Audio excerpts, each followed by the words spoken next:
folks, welcome to NASA Launchpad. I'm Amber Whalen. All right, let's get started. Boundary, a line that marks the limits of an area. So a curfew, that's a boundary. In fact, parents tend to give lots of boundaries, don't they? But what objects can have boundaries too? Like the desk you're sitting at, it has to end eventually. Earth has boundaries. There's a point where Earth ends and space begins. But what about our solar system? Where does our solar system end and everything else begin?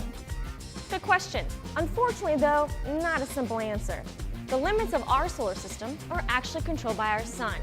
Now, I know this might sound pretty odd. How can our sun, which sits directly in the center of our solar system, be the cause of its boundaries? Another good question, only this one has an easier answer. Our sun is the source of lots of energy.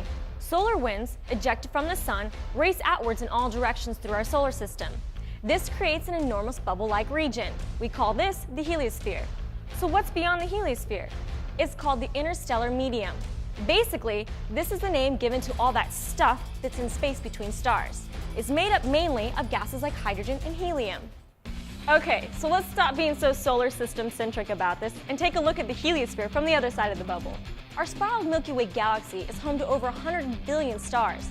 This includes our most favorite, the Sun. The space between all these stars, or the interstellar medium, is filled with dangerous cosmic rays. So as the Sun and all its planets move through the interstellar medium, the heliosphere acts as a buffer and wards off most of the harmful cosmic rays. Scientists have good evidence to support these ideas, but there are still a lot of unanswered questions, such as, where exactly are these boundaries located? What is the actual shape of this bubble that surrounds us? Does the interstellar medium affect the heliosphere differently in various places? To answer these questions and more, scientists and engineers built the Interstellar Boundary Explorer, or IBEX. Its main job will be to map out the boundaries of our solar system. Studying the originating locations of these particles will help scientists get a better understanding of our heliosphere. So IBEX was launched on October 19, 2008, but there was something pretty different about this launch. You've all seen shuttle launches before, or a rocket launch, right? Pretty amazing stuff, but very, very expensive. IBEX, being the size of a bus tire, was a small enough spacecraft to be launched on a Pegasus rocket.